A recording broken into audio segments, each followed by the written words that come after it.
Hello, hello, hello, everybody. We're going to be getting started here in just a second.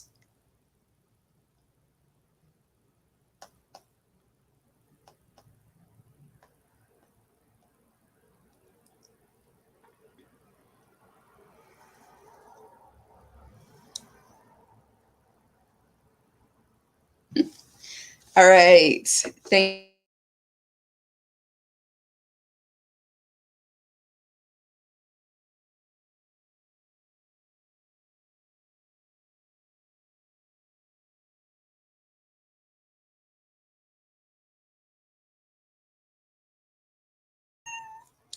Okay, there we go. Y'all, my camera is so weird. I was just telling Jay this before we got started. I have to be very, very sensitive or else it will like turn off on its own. As y'all can see, Opal is there in the background. She will be hopping on and off with us today. But again, thank you for tuning in to What's Good with Ebony Chappelle. It is a show about people doing good things and things that make us feel good. I want to get started off by telling you guys about something that makes me feel good, and that is doing my civic duty by voting. Um, all around the country, we are dealing with extremely long voting lines. People are waiting upwards of 7 hours or more to vote. I voted earlier this week at the city county building. It took me just over an hour, and I felt lucky to get in a line that only took an hour. It is very, very crazy, but I want to encourage you guys to continue to go out and to vote. If you need information about who is on your ballot or where to vote, please go to vote.nd.gov to check that out. I really just wanted to start off the show by talking about that because it's all anybody can seem to talk about right now because it's one of the most important elections of our lifetime. There's a lot riding on this, and the future of our country, we will see what happens after November the 3rd or whenever we get the election results back, because I'm sure that that's going to take a long time. I have on this shirt tonight. You guys can probably only see the first part, but I got this from Ramitha Lynn and Company. She is a local seamstress and clothing designer, and it's a little bold. I don't know if you guys can see it. Bitch, please vote is what it says. The messaging is aggressive, but it's pink and it kind of looks like the Barbie trademark. So maybe that lightens it up a bit.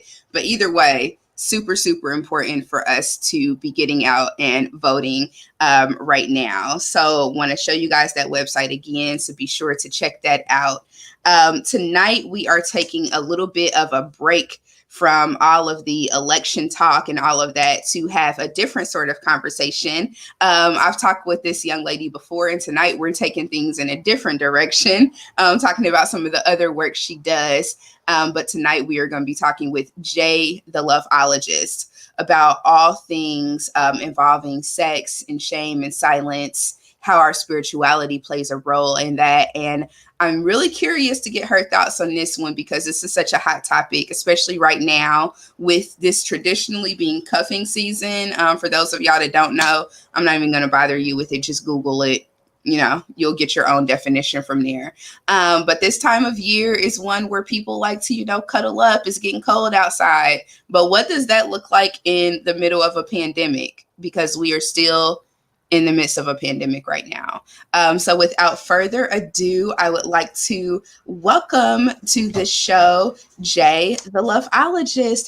Hey Jay, how are you? Good. How are you? Great, great. Happy to be talking with you. I know you have a lot going on. You do so much. You are a diversity, equity, and inclusion professional. You are an academic, but outside of all of that, you are also a Afrosexologist, which I wanted to find out what is that. Yeah. My area of study is Afrosexology, but more so geared towards trauma and the use of healing centered engagement as a tool for empowering survivors to relearn themselves, to relearn trust, but also to relearn pleasure.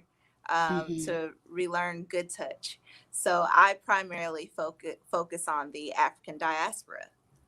So Black folks, and also brown folks, which is part of the African diaspora as well too.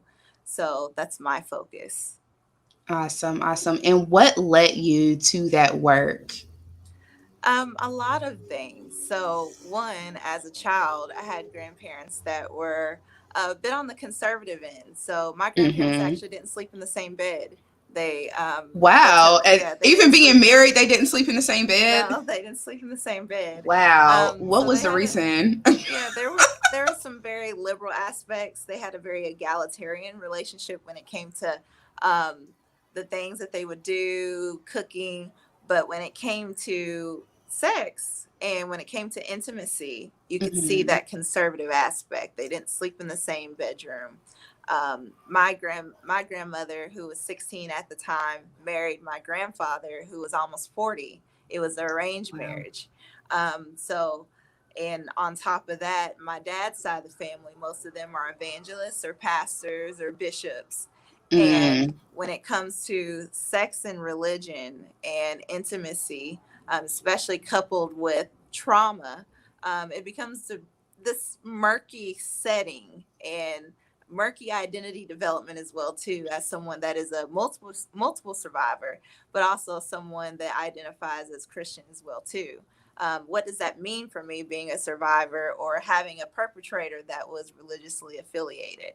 um, Wow. so that really allowed me to say, okay, I don't want people to feel that they can't get pleasure or they feel silenced or shamed by their experience. I want to kind of counter the narrative and focus on empowering survivors, empowering especially our Black women and our Hmm. queer trans populations to say they can prioritize their pleasure and their happiness, Yeah. even despite their situations.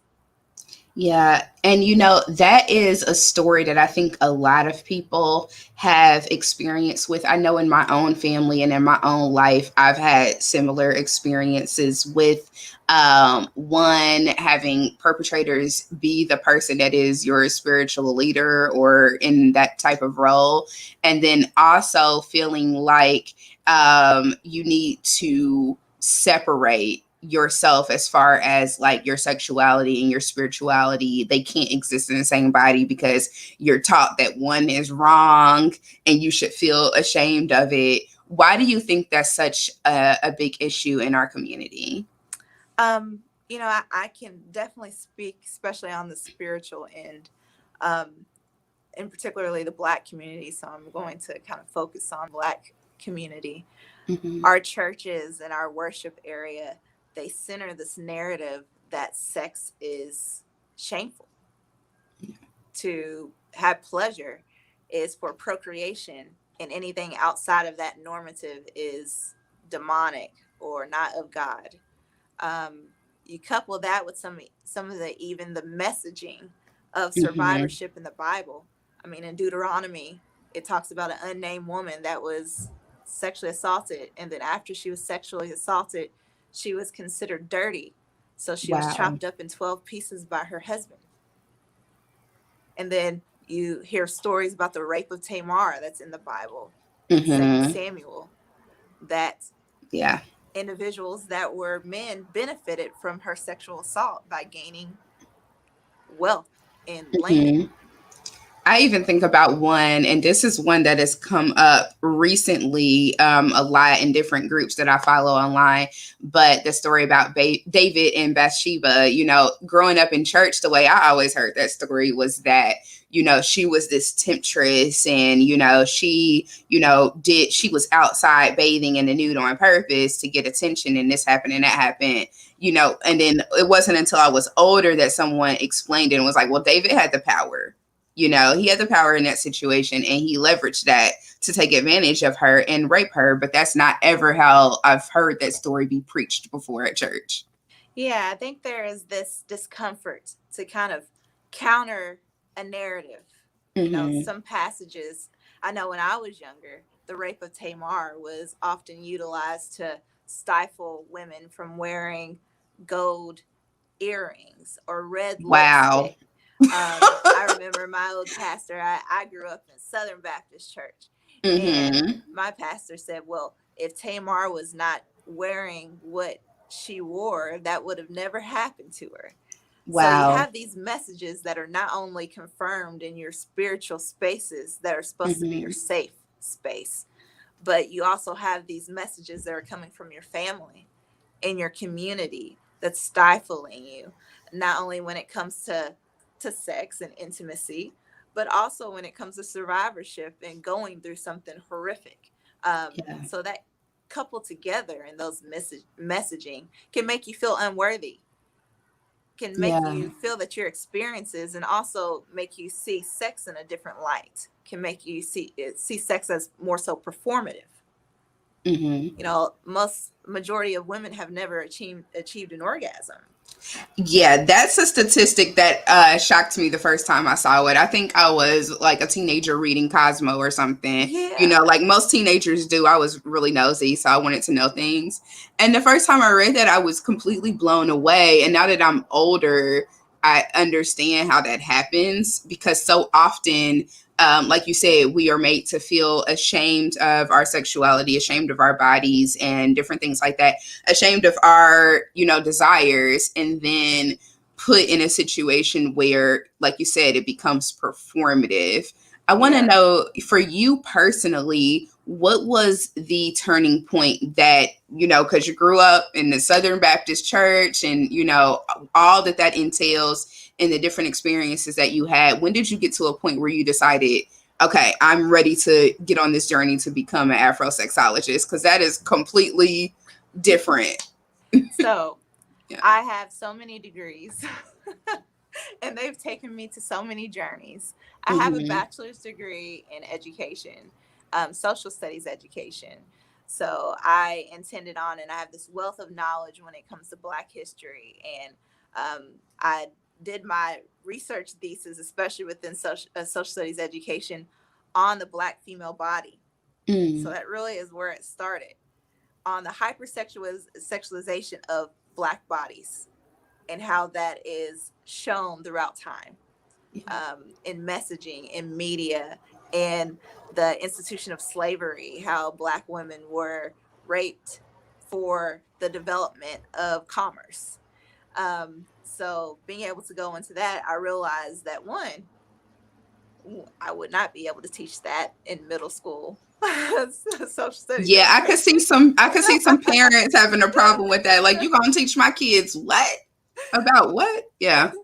But two, I realized that there was a deficit in our community to actually feel comfortable in talking about this and to Mm-hmm. challenge these. We have this implicit internal racism and misogyny, and also this inner shame about sex, that we only talk about it in two ways. Either it's painful or it's too hypersexual. So it swings Mm. on both of those pendulums, but not Yeah. necessarily in an educational fact, fashion. Yeah. So when I started my master's degree, I was initially in the mental health counseling program. So majority, actually 95% of my coursework was in mental health counseling. I switched to higher education last minute. Um, but during that journey, I focused on sex. And then when I switched to higher education, I wanted to focus on sexual violence prevention and interpersonal violence prevention, especially within educational settings. So that's where I married the two, higher education and that trauma aspect. I received another master's degree from Kent State University. So far we're up a bachelor's and two masters at this point. Yes, I have two masters. Yeah. I received another Wow. master's degree from Kent State University, where I Mm-hmm. began to focus more on sexuality and how sexuality can be a space of empowerment and also sex education. So now in my doctoral journey, I'm focusing on marrying all of those aspects that I learned into this doctorate program into mental health, but focusing on mass trauma and collective trauma. So we Mm-hmm. often think of, when we think of trauma informed communication and care, we think of how we interact and how we work with the individual on that level to empower them, to educate, to support them in their needs. But we don't necessarily talk about how mass trauma, Yeah. collective trauma, and particularly when it intersects with racial trauma. Mm-hmm. As a black bodied person, and someone, and particularly if someone was a survivor of sexual violence or other interpersonal violence, you can't divorce yourself from that racial trauma aspect, even Mm-hmm. in the face of sexual trauma. Yeah. Because as a black woman, I'll give, and just as an example, as a black women are often codified into spaces where they're either the strong black woman, where they have Mm-hmm. to stay silent about their abuse for the good of their family and their culture, or they're considered the Jezebel of having it coming because of who they are or how they dress or how they talk or the lipstick they wear. Mm-hmm. So, As a it's, woman who loves red lipstick, I've definitely been down that road a couple times yes. before. So you can't divorce Yeah. those topics. And right now, especially, I used to be a director over a sexual violence and domestic violence center at Manchester University. Mm-hmm. And one of the things that we really talked about is that prevention programs to prevent sexual violence, to address trauma, to empower survivors, especially in the area of sex, they think that universalizing like an all lives matter approach Hmm. works.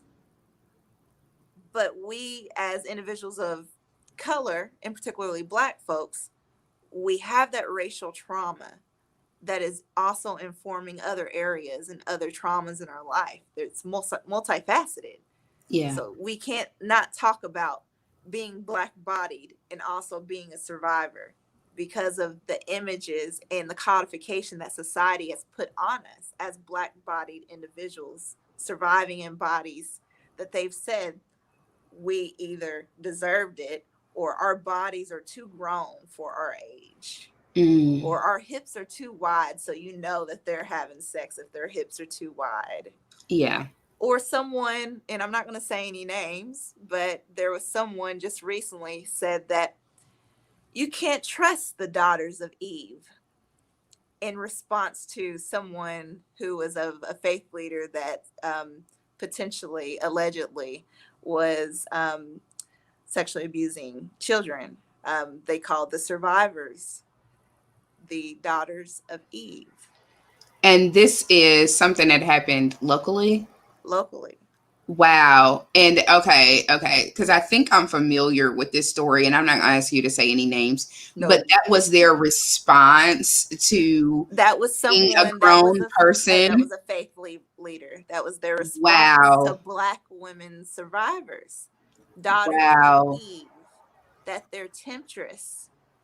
And pastors and faith leaders need to watch out for these women, because these Mm. women, they're the downfall of you. Not saying Wow. that I have full trust in our men, to be honest. I believe that there's good black men, there's good men out there. And somehow Hmm. there's this narrative that black women or women in general are tempting these men to be their worst selves. I Wow. need our all of our community to rally around the fact that we have to take accountability for our actions. Absolutely. That Yeah. survivors, even if they come forward, you have to be in a space to receive that. We have to begin to counter a narrative that has been ancient, old narrative, biblical, that says that something about survivors should not be trusted. And I Mm. gave those examples from the Bible. You gave the examples from the Bible. Yeah. To be survivor means to be penalized for what has happened to you. Hmm. And we have to begin to counter that. And countering that does not mean that we are, and someone else quoted this, that we're exposing what's happening in the house of the Lord, which is a Hmm. sinful in itself. Yeah. It Yeah. is holding our what we feel and what we should feel as important to us, which is our worship centers and our worship spaces, a precedence. Just like we can love the space and the state that we're in. We can love the United States. We can Hmm. love the fact that we have, um, and everyone has privileges. We can love the fact that we've been able to reap some type of privilege, but doesn't mean that I can't counter the fact that our criminal justice system is messed up just because I'm Yeah. countering the fact that the criminal justice system is messed up and I believe that Black Lives Matter does Hmm. not mean that I'm anti United States, right? Yeah. So Yeah. Those just two because things I'm aren't the same. Yeah. right, so just because we counter the fact that there needs to be greater accountability structures in the church, Hmm. in spaces where if survivors come forward, that they should get the support, the victim assistance, and also accountability for those who do that. That doesn't mean that we are going against our faith in our churches. That means we want to strengthen them, right? Yeah, absolutely, because it should be a place for everyone to feel welcomed and to feel like they can bring their whole selves and that they are going to be protected and honored. I feel like that should be the case for everyone. When I was listening to you talk and you were describing, some of the reaction that Black women survivors receive, when they expose what's been done to them, I immediately thought, and this might seem kind of off, but I thought about what happened with Breonna Taylor. There were some Black men that when the news came out about her being murdered by police in her home and everything, that were looking to poke holes in the story and figure out, well, what did she do to deserve? And, if she wouldn't have been dating this guy or dating that guy or whatever, maybe this wouldn't have happened to her. And it just blew me away because the same doesn't happen in reverse. When things happen to Black men, I don't see a groundswell of Black women saying, well, what did they do to deserve it?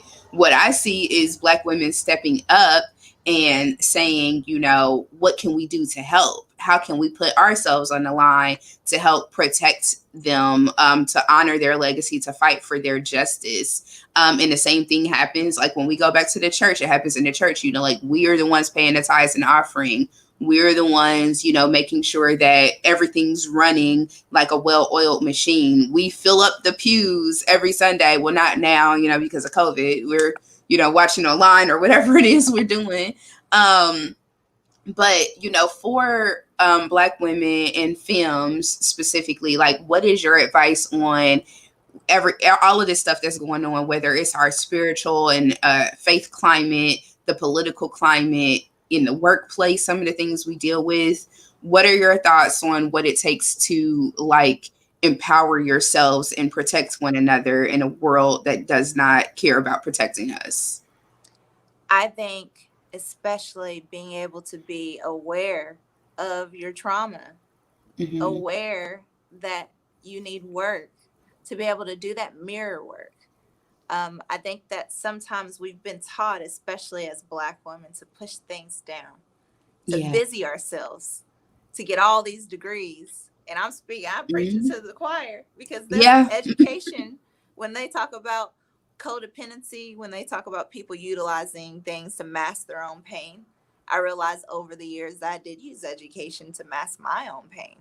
Wow. So people utilize certain manifestations of what they feel that they're good at or makes them feel good, whether it's sex, whether it's education, whether it doesn't necessarily always have to be seen as negative.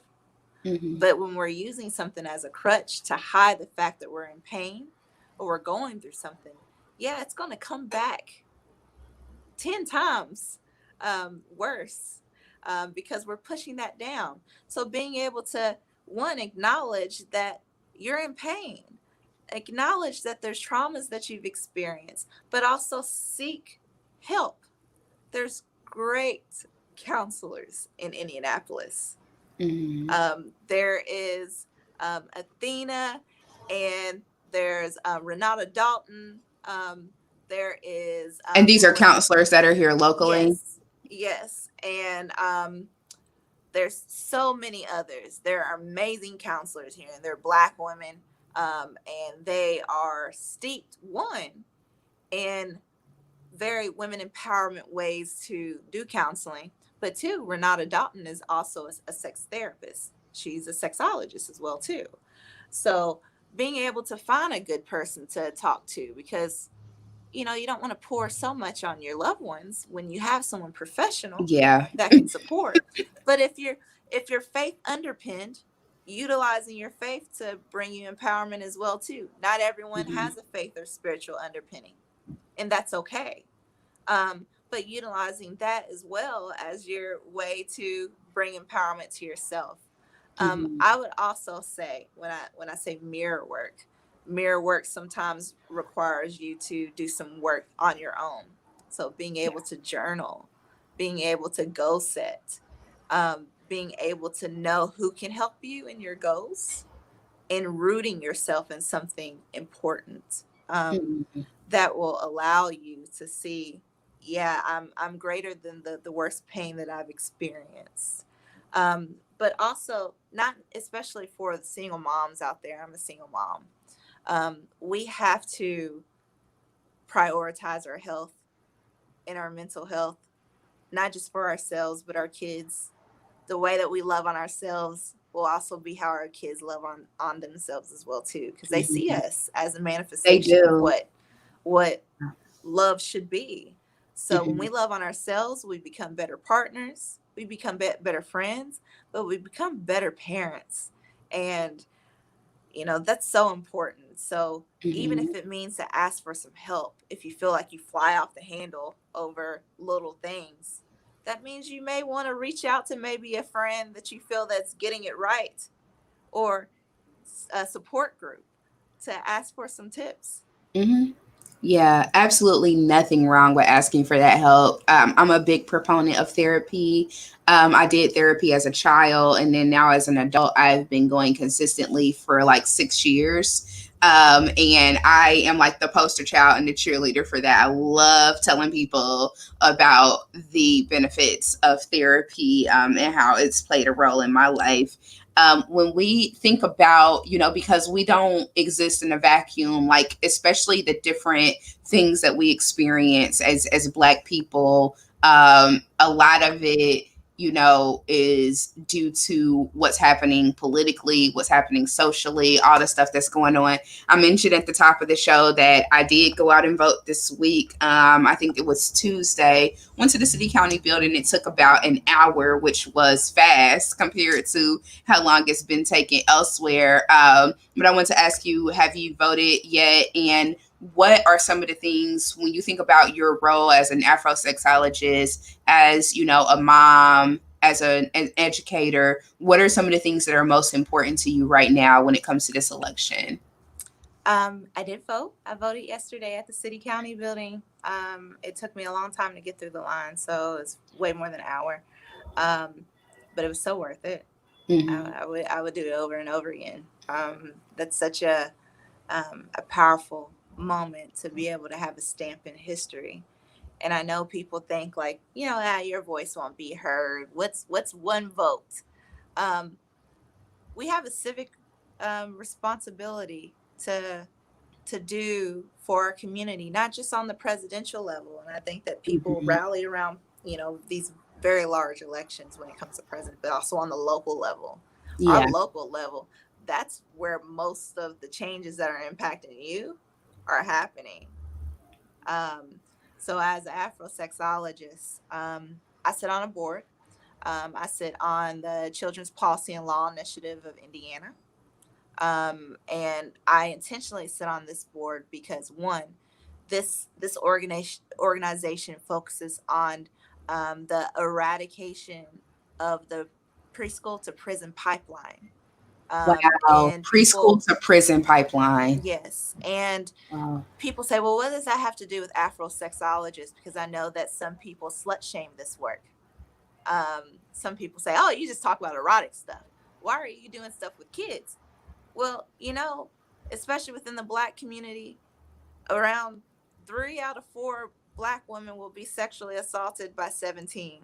That means the majority of individuals that are sexually assaulted when they're in their childhood, Hmm. whether it's molestation, rape. Most of it's happening in their childhood. So when we're talking about trauma manifesting into um, situations that can cause a cycle of trauma, entering into bad relationships, Mhm. not passing school, homelessness, criminality, that has everything to do with my word. When I'm talking about trauma, when I'm talking about being able to empower, I'm talking about those little girls that have had um, their world rocked, or their little boys have had their world rocked due to sexual violence or witnessing domestic violence. And then now they're growing up into adults that don't know how to handle being loved, or have an aversion to touch, or feel that in order to get intimacy that they have to do it rough or receive it Yeah. rough. Yeah. Or for the little girls who have had their innocence taken away at a very young age, 7, 6, 5, on upwards, that they feel that they have to play a submissive role, and that their voice doesn't matter in the bedroom when they Mhm. get older in a consenting age. That matters to me, that we create and we develop our children into a healthy way that shows them that they matter, their bodies matter, that nobody should be touching them inappropriately, that no one should be. And when I talk about touch, I mean, we need to educate our kids that nobody should be massaging their back, Yeah, even nobody simple should be things touching like their legs. that. Yeah. And big on consent. That's Consent. something that I did not even realize was a thing until I was grown, which is a shame. But teaching kids about consent, I think, is super important as well. Yes. Yeah. Yes. And that's essential. So Hmm. when I talk about the preschool to prison pipeline, we can't negate the fact that trauma and sexual trauma is an element to that, especially for our Black community. And that silence and shaming, especially if kids are hearing these narratives from their, especially their worship place. Now I know how important church was for me, especially as a kid. You know, I was a choir girl. I was in the sunshine choir, you know. Um, but to hear that the narratives about women asking for it, girls asking for it, that makes you feel that your body doesn't belong to you. Yeah. And that creates a recipe and a cycle. And that's my aim, to prevent that and eradicate that. And Children's Policy and Law Initiative, they're doing an amazing job. We actually have hosted a trauma healing and prevention series. We had Dr. Candace Nicole, who is also one of my colleagues and sexologist. She is the director over the Center for Healing Racial Trauma. And Hmm. there's no guess why a sexologist working with racial trauma, because racial trauma also includes sexual trauma, especially within our community. Hmm. Um, so those are all important, and especially when it comes to voting, you know, we can't negate that the fact that when we're talking about race, when we're talking about racial equity, when we're talking about things that we need, especially for women, and women's rights to choose what is happening to their bodies. Um, that's essential to me as an Afro sexologist. No matter, I have friends and family that believe differently, but at the end of the day, I want to make sure that women's voices, and all voices that, and black men as well too, have a say Hmm. in their body, have a say in their decisions, and have their lives a priority.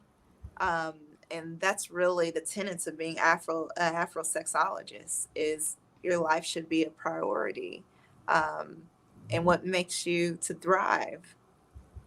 Yeah, yeah, which is so important in the time that we're living in, because it feels like everywhere you go, marginalized people are getting the message that their bodies and lives don't matter. Yes. So being resistant to that is much needed right now. We just need, going back to the choir, we need a chorus of voices resisting against that for sure.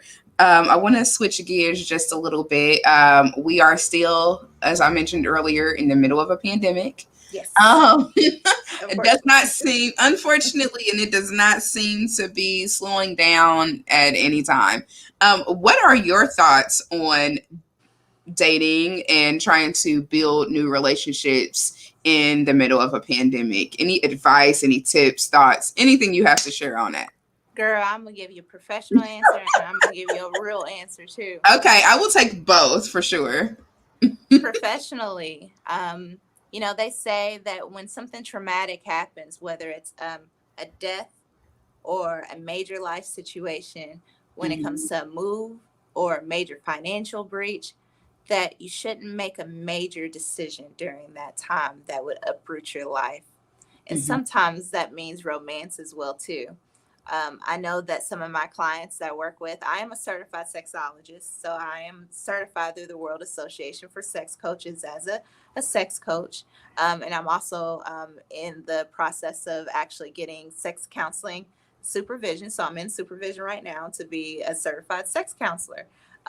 But sex coaching is what I do, and I have clients, and I know a lot of my clients, they feel that, well, I'm settling for somebody just so I'm not alone through this journey and this pandemic. mm. I've also heard, I'm gonna just make this really quick, but I have heard of people making like pandemic relationships. Like we're gonna be together until this is over. And that seems to be like a recurring theme that's going on right Yes, now. Yeah. yes, and it happens. You Hmm. even see historically, you even see in times of war. Think of especially World War One, Two, Vietnam War, Korean War, Desert Storm. There's an uptick of marriages, right? Mm. There's an uptick of marriages because one, people are afraid to die alone, and people Yeah. are afraid to go through something traumatic alone. Hmm. And whether they admit it or not, being in a pandemic is traumatic. You Yeah. have to you have to change fabrics of yourself, your socialization to fit within the scary space. So yeah, there's an uptick of marriages, there's an uptick of relationships and situations like that.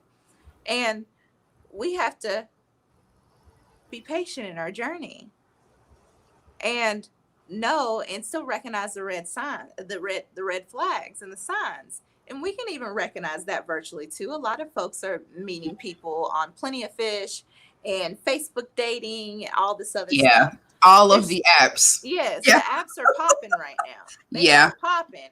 They are. And they're popping because people are sequestered in their homes or Hmm. going straight to the office or straight to their house. And it's easy to pop on those apps and meet someone that looks desirable, that looks like they've checked off all the boxes. But Hmm. one, are you having, video conversations with them?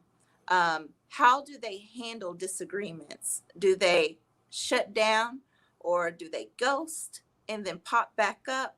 There's signs that you can see as well.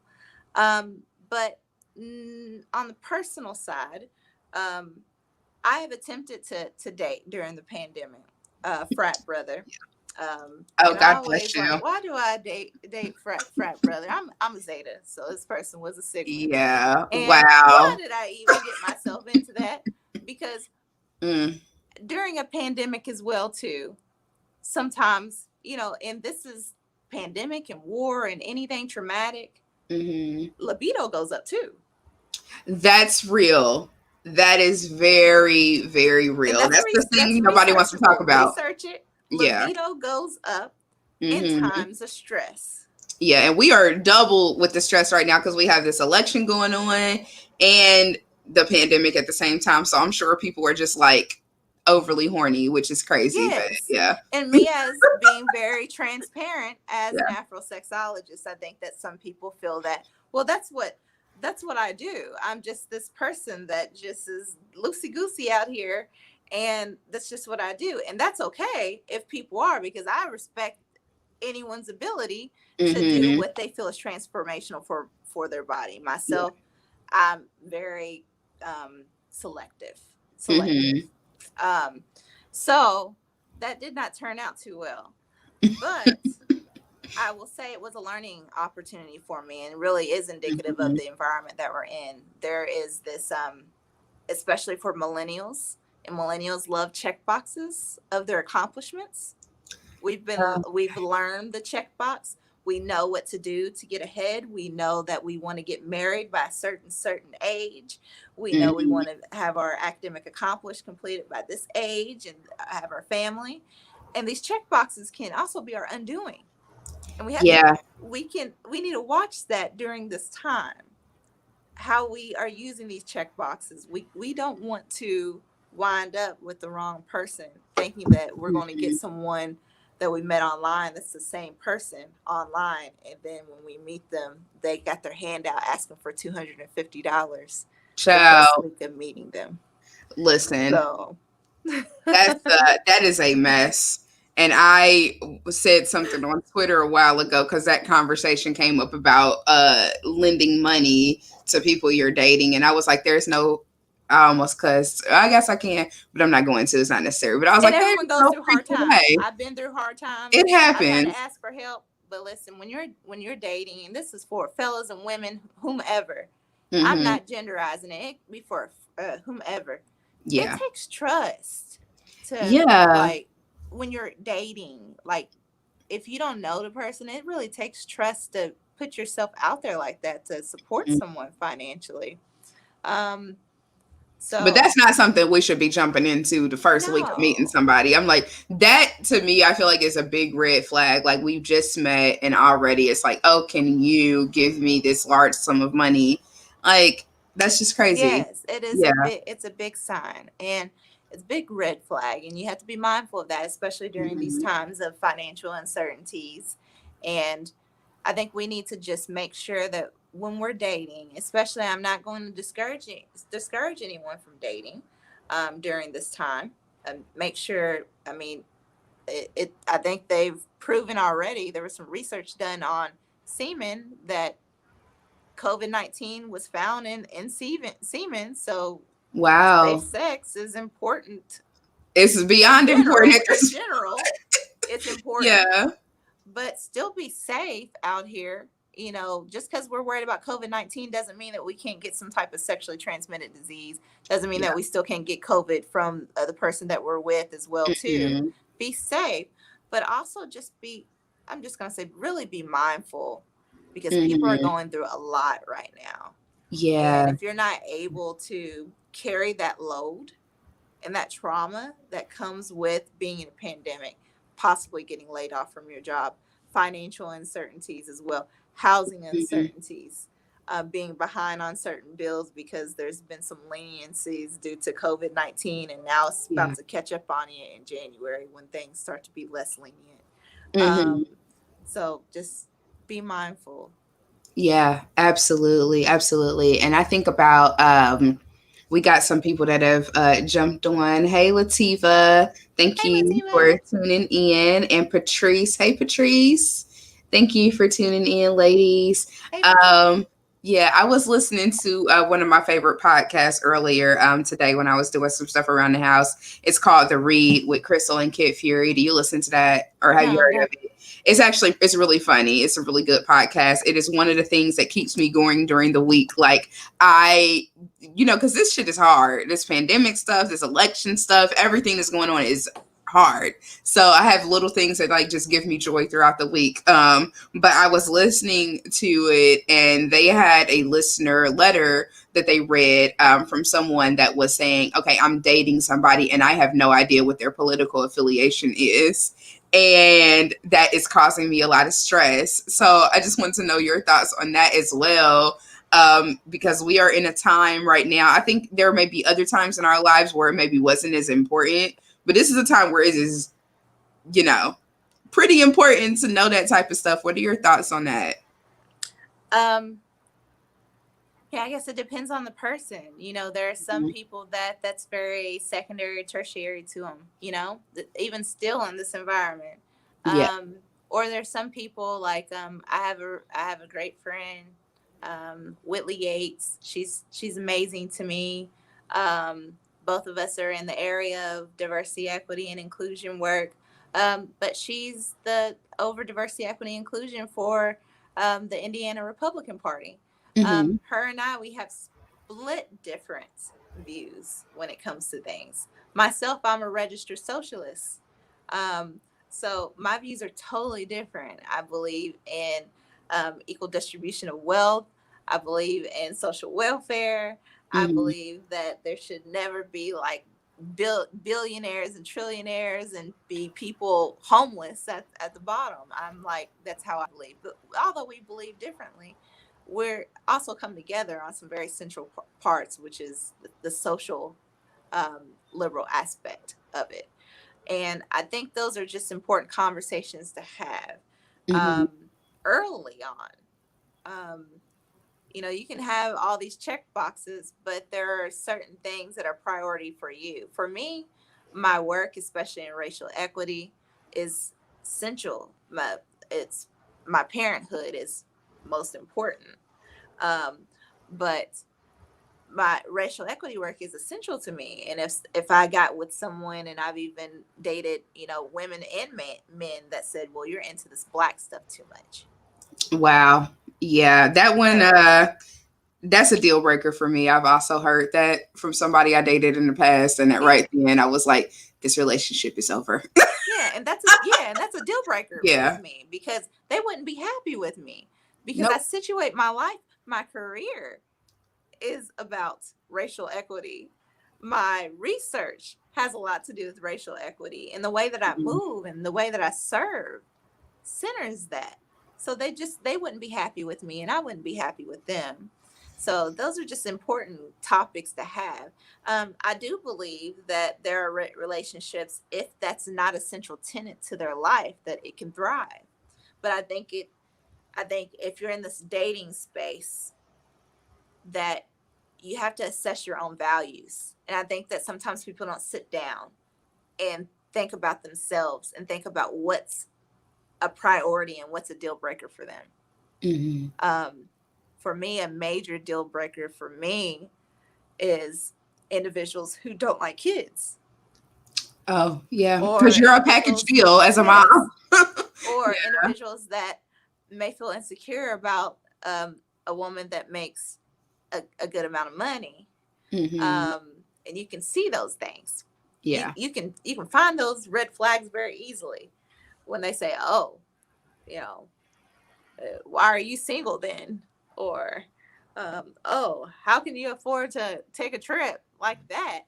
That may be a source of insecurity, but doesn't mean that it has to be automatically done deal. That may be a Hmm. traumatic response if it's automatic done deal. It requires a follow up conversation. In the next interaction is just being very mindful, but being aware of the red flags and understanding that if it's not good for you, if you get a little tingly feeling in your stomach, listen to that gut. That gut feeling will definitely tell you if something is awry and something is not good for you and in your body. You have somatic symptoms just for being with the wrong person or being near the wrong person. If it causes you anxiety, if you feel like you have to smush a part of yourself down to fit in with this person, Hmm. or that you feel too like they're too insecure about your successes, then maybe you should seek other spaces or individuals to be with. You don't have to settle. Absolutely nobody. We do not have to settle. And you have heard No. it from Jay the Loveologist. So please do with that as you will.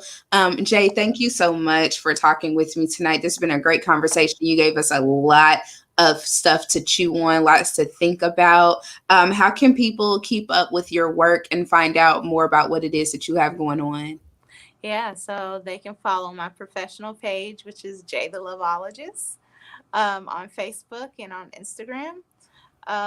If you're interested in learning a little bit about the diversity work that I do, not just at Ivy Tech, I do diversity work at Ivy Tech, but I also have a diversity firm called Diversifirm. um, I work with some amazing colleagues, and we're really shaking up this industry with unapologetic diversity, equity, inclusion. This is work that needs to be done and uncomfortable conversations that need to be had. So you can find that at www.diversifirm.com. Hit us up. Awesome. And I'll go ahead and put up a little banner for you because we got some technology. So let me make that really quick. Diversifirm.com. Yeah, DIVERSI firm.com. There we go. Yes. So you guys can go to Jay's website to find out more about her work in diversity, equity, inclusion. But thank you again, Jay. Really appreciate it. And I hope you have a wonderful, restful weekend in the midst of all of this craziness that we're dealing with. But thank you again for being on the show. And thank you for having me. I also wanted to say this COVID time is also an uptick of domestic violence. So if you need help, please get help. If you need to get out of a situation, please contact a victim advocate. The Julian Center has some amazing ones as well too. Also, the YMCA Crisis Center has some really amazing ones as well too. So please get help. Um, don't stay in a situation if you definitely don't stay in a situation that's not good for you, Absolutely. even in COVID-19. Yeah, absolutely. Thank you again, Jay. Really appreciate it. Bye-bye. Bye. All right. So again, thank you to Jay the Loveologist for being our guest this evening. I told you guys at the top of the show, I got on my shirt.